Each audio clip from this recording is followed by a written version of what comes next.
Je viens d'un pays de montagne. Je suis née en mars 1942 en Italie, dans un petit village du Val Malanco, vallée sauvage, creusée par un torrent qui se jette dans le lac de Côme. On aperçoit au loin les crêtes toujours blanches du massif de la Bernina qui sépare l'Italie et la Suisse. Un sommet plus important se détache des autres, le Piz Badville. Pour moi, enfant, il était le théâtre des aventures de mon père. Lorsqu'il quittait la maison pendant plusieurs jours et que je demandais à ma mère où il était, elle me montrait ce sommet et me répondait « Ton père est là-haut ». Les gens de la vallée étaient pauvres. Ma mère vivotait avec son épicerie, descendait faire des ménages à la ville, et mon père, qui revenait d'Abyssinie où il avait fait la guerre, vivait de contrebande et passait entre la Suisse et l'Italie les denrées les plus variées, du riz, du tabac ou des machines à écrire. Pour améliorer l'ordinaire, il partait souvent travailler dans des mines de charbon du Val d'Aoste. Un jour, il quitta la maison plus longtemps que d'habitude. Il était passé clandestinement en France et s'était fait embaucher dans une entreprise qui employait des Italiens. Après la guerre, la France manquait de main-d'œuvre. Plusieurs mois après le départ de mon père pour la France, ma mère reçut enfin une lettre. Il nous demandait de le rejoindre. Notre situation financière devenait très difficile. Elle accepta de partir avec ses 2 garçons.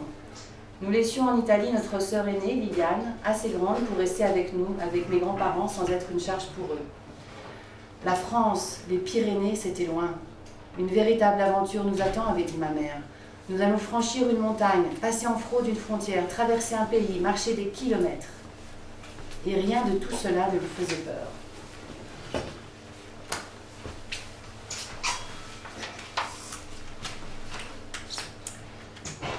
J'étais pas du genre à m'en faire, comme disaient les copains. C'était plutôt « j'y vais, je réfléchirai après ». Effectivement, je ne me posais guère de questions, ce qui, dans certaines situations, présentait un avantage, et dans d'autres, quelques inconvénients. Parfois, je finissais tout de même par oublier des choses importantes. Mon frère, Jean-Charles, doit s'en souvenir. À l'époque, comme il travaillait bien en classe, les parents l'avaient envoyé au lycée à Tarbes. Je l'attendais à la Mongie pour les vacances. Il prit le train jusqu'à Bagnères de Bigorre, où je devais le récupérer. Je l'ai oublié. Jean-Charles m'a attendu en vain. Il a passé toute la nuit à la gare et s'est débrouillé pour prendre un bus au petit matin. Il m'en voulut, mais je n'avais guère envie de me faire pardonner.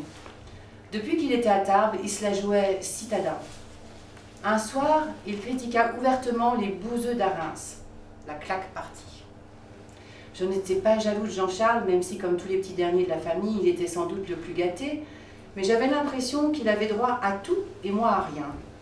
Les parents se réjouissaient de le voir faire des études. Moi, je faisais figure de canard boiteux, de brigand, de sale môme, quand mes 2 frères donnaient l'exemple. Pourtant, sans le savoir, je suivais d'instinct la voie qui me convenait. La chance allait me donner un coup de pouce. Le maire d'Arins me l'a raconté bien après. Un jour, il reçut un coup de fil. « Monsieur le maire, je vous appelle de Chamonix. L'École nationale d'alpinisme a décidé d'organiser un stage à Gavarnie pour sélectionner des grimpeurs. Vous devez connaître des jeunes un peu sportifs qui seraient intéressés. On m'a parlé de quelqu'un. Qui? Un certain Flemati. Et qui vous en a parlé? Lucien Cantet. Il est bien président de votre club de ski de fond. Oui, bien sûr. Il a entendu parler de ce stage par Raoul Bossonnet. C'est un ami, ils étaient ensemble en équipe de France militaire et sont restés en contact. Alors, il lui a parlé de ce garçon. Je m'en occupe, je pense que c'est une très bonne idée. Les esprits de la montagne venaient de me donner un sacré coup de pouce. Camille Le Breton, notre mère, plaida ma cause auprès de mes parents.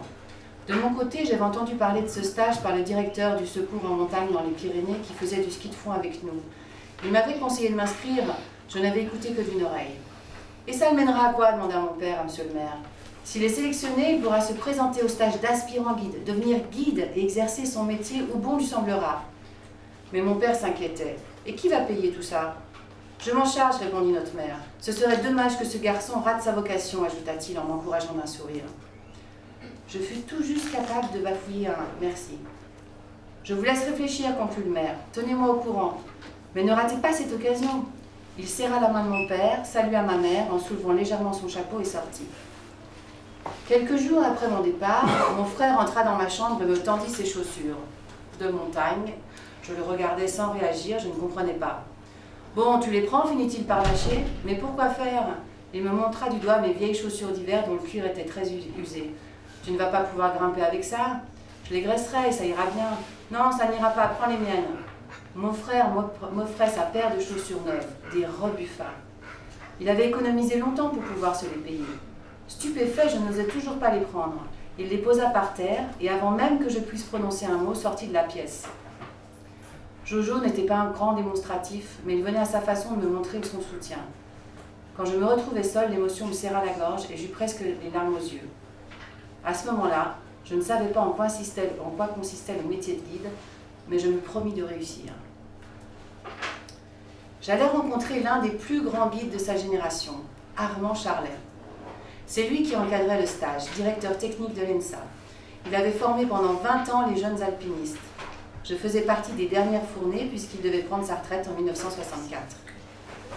Il avait le visage émacié, le front sillonné de rides. Son teint hâlé de montagnard accentuait l'éclat d'un regard gai. Je fus profondément intimidée, mais tellement conquise. Instinctivement, et sans savoir qui il était, je fus remplie de respect. Issu des Pyrénées qui avaient alors 50 ans de retard sur l'idée qu'on se faisait de la montagne à Chamonix, je représentais sans doute pour lui un idéal montagnard qu'il avait connu à ses débuts. Ma vocation pour la montagne était dénuée de toute ambition. Je faisais ce que l'on me demandait sans chercher à entrer en compétition avec mes camarades. Les rivalités et les conflits, ce n'était pas mon affaire. Du coup, j'étais toujours de bonne humeur. Lors d'une pause au soleil de midi, Armand Charlet m'avait dit « Je sais ce que vous valez. Est-ce que je vais être reçue ?» avais-je osé lui demander. « Pourquoi vous me demandez ça ?»« Parce que je n'ai pas envie de rester à Chamonix. Alors si je suis recalée, autant que je rentre tout de suite chez moi. » Je crois qu'à cet instant, je me fichais vraiment d'être reçue ou non. Il restait une dizaine de jours avant les résultats et je ne me voyais pas broyer du noir dans ma chambre de l'ENSA pour rien. Armand fut pris d'un rire chaleureux et rassurant. « Eh bien, il faudra que vous supportiez encore Chamonix pendant 10 jours. » Le matin des résultats, nous étions tous un peu nerveux. L'attente fut longue. Armand Charlet apparut enfin devant l'entrée de l'école, accompagné des autres examinateurs. Il déplia les feuillets qu'il serrait dans sa main et nous communiqua à voix haute la liste des candidats reçus. Les noms défilèrent, mais le mien ne venait pas. Je commençais à m'inquiéter lorsque j'entendis « Flémati, 12e !» C'était la première fois que je réussissais un examen. Je me sentais extraordinairement heureux. Un métier se dessinait enfin, un métier qui me plaisait. La première étape de ma vie de guide commençait.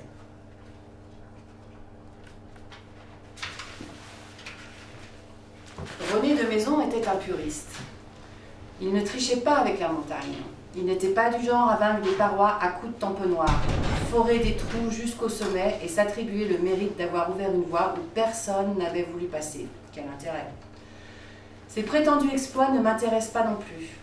Le sens de l'itinéraire est pour moi l'une des qualités essentielles de l'alpiniste. René l'avait. Nous partagions la même conception de la montagne et cela nous rapprochait. Pourtant, après l'aventure du linceul, j'ai préféré m'éloigner. J'ai décliné les propositions qu'il m'avait faites. J'avais envie de voler de mes propres ailes et de faire de la montagne pour moi, avec mes copains. Plus question de trimballer un émetteur radio dans mon sac à dos pour bavasser avec des journalistes ou donner des interviews. Notre cordée fonctionnait à merveille en montagne, mais de retour dans le monde civilisé, la façon de réagir de René me mettait mal à l'aise. Il avait une grande soif de publicité, ce qui n'était pas du tout mon cas. D'une certaine manière, cela l'arrangeait aussi car il avait un sens trop aigu de ses intérêts pour supporter une concurrence venue d'un compagnon de cordée. Moi, je ne réclamais ni les honneurs ni la gloire. J'aimais l'accompagner dans les entreprises extrêmement risquées, c'était tout. Ce que nous avons vécu ensemble là-haut reste unique. Il fut un maître pour moi, car son expérience de la haute montagne et son goût de l'aborder dans des conditions difficiles m'ont aidé pour exercer mon métier. Tout ce que j'ai appris de René, j'ai essayé de le transmettre à mes élèves. La rapidité d'abord. Même dans les pires difficultés, j'ai toujours vu René avancer, avancer, avancer. Je l'avais constaté dès notre première avec Carcassès. Je n'ai jamais oublié non plus ce qu'il m'avait raconté au Fresnay sur son hivernal au Joras et la sortie réalisée avec Jacques Bakin. Dans le mauvais temps, la vitesse a été notre plus sûr allié dans cette course contre la mort. Et nous avons réussi. Souviens-toi de ça, Robert. Bats-toi, coûte que coûte. Surtout dans les moments où tu as le plus envie d'abandonner. Si ton moral flanche, si tu hésites, tu augmentes les risques d'y laisser ta peau. Même si tu as l'impression d'être dans une impasse, cherche une solution. N'attends pas que la montagne décide pour toi. J'avais fait l'expérience au linceul qu'on pouvait sauver sa vie par la vitesse de la décision et de l'action.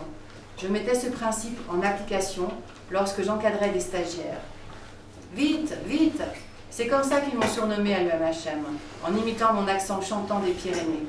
C'est un fait, je ne les laissais jamais ni hésiter, ni prendre leur temps. En rentrant à l'UMHM, on pouvait craindre qu'avec mon tempérament, je ne m'adapterais pas à l'esprit militaire. Au contraire, j'ai pu travailler dans des conditions qui me convenaient. Nous ne courons pas derrière les clients, nous n'entretenons pas de rapport d'argent avec nos élèves, ce qui m'arrange bien, j'ai horreur de ces questions. Mais nous ne perdons pas pour autant le goût de l'aventure et de la difficulté. Les gens que nous emmenons sortent généralement des troupes alpines, ils sont jeunes et bien entraînés.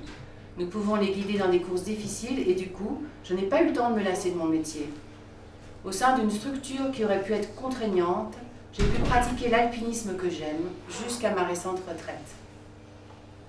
Un jour, j'ai inscrit Umberto, qui est mon vrai prénom, au tableau des instructeurs à l'UMHM. Personne ne connaissait cet Umberto. Tout le monde m'appelait par mon deuxième prénom, Robert. Alors on s'interrogeait, qui est ce nouveau guide ? C'est le jeune Italien qui a passé la frontière et qui depuis a cherché partout à s'amuser.